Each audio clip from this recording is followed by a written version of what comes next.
महाराष्ट्र राज्य ग्रंथालय संचालनालय मार्फत जारी केलेल्या सूचनेनुसार तेलुगू भाषा अभिवृद्धी सार्वजनिक ग्रंथालयम सोलापूर येथे मराठी भाषा संवर्धन पंधरवड्यानिमित्त ग्रंथाचे प्रदर्शन व कवी संमेलनाचे आयोजन करण्यात आले। प्रथम मान्यवरांच्या हस्ते तेलुगू तल्ली व कवी कुसुमाग्रज यांच्या प्रतिमेचे पूजन करून दीप प्रज्वलन करण्यात आले। यानंतर मान्यवरांच्या हस्ते ग्रंथ प्रदर्शनाचे उद्घाटन करण्यात आले। कार्यक्रमाची प्रस्तावना करताना ग्रंथालयाचे अध्यक्ष मल्लिकार्जुन कमटम यांनी ग्रंथालयात चालवल्या जाणाऱ्या विविध उपक्रमांची माहिती, ग्रंथालयातील पुस्तकाची उपलब्धता व MPSC UPSC विद्यार्थ्यांसाठी असलेली पुस्तके याची माहिती दिली। यानंतर कार्यक्रमाचे अध्यक्ष गोविंद काळे यांचा परिचय कवी सुरेश निकंबे तर कार्यक्रमाचे प्रमुख पाहुणे डॉक्टर शिवाजी शिंदे यांचा परिचय कवी दत्तात्रय इंगळे यांनी करून दिला। यानंतर मान्यवरांचा सत्कार करण्यात आला।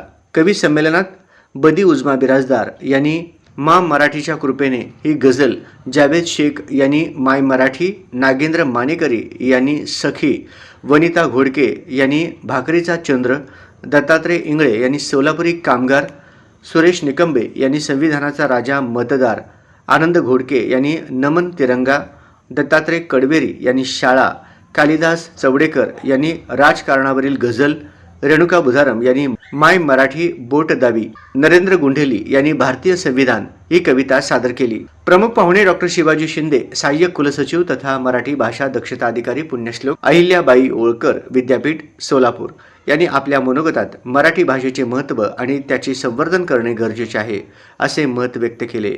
आपल्या अध्यक्षीय भाषणात गोविंद काळे, ज्येष्ठ साहित्यिक यांनी मराठी भाषा समृद्ध करण्यासाठी साहित्यिकांनी प्रयत्न केले पाहिजे, तसेच सर्व कवींच्या कविता छान झाल्या असे संबोधून त्यांनी देव उतरले निवडणुकीला व BP व शुगर या 2 कविता सादर केल्या। कार्यक्रमाचे सूत्रसंचालन कवयित्री रेणुका बुधारम यांनी केले, तर आभार प्रदर्शन कवी प्राध्यापक नरेंद्र गुंढेली यांनी मानले। सदरच्या कार्यक्रमास ग्रंथालयाचे कार्याध्यक्ष बालराज बोल्ली, सचिव तिप्पण्णा गणेरी, सहसचिव प्रभाकर भीमनाथ, खजिनदार श्रीनिवास गोली, किसन आडम, ग्रंथपाल विजयालक्ष्मी गुडूर, नरेंद्र दारा, पुरुषोत्तम बुधारम, मीना गायकवाड, राजेंद्र प्रसाद चिम्मन, देवीदास कोनापुरे, व्यंकटेश कत्रोज व परिसरातील नागरिक बहुसंख्येने उपस्थित होते। संसद सुद्धा बंद पडली। तेव्हा आम्ही सर्व देवानी मंथन केले, तेव्हा कुठं मूळ कारण सापडले। आम्ही सर्व देवानी मंथन केले तेव्हा कुठं मूळ कारण सापडले। मंत्र्यापासून संत्र्यापर्यंत, अधिकाऱ्यापासून कारकुनापर्यंत, बिल्डरपासून ठेकेदारपर्यंत, अतिरेक्यापासून चाच्यापर्यंत सर्वांना आहे गॉडफादर। तेव्हा इंद्रदेव म्हणाले, अरे हा कोण देवांचा बाप, डोळे झाकून करतोय पाप।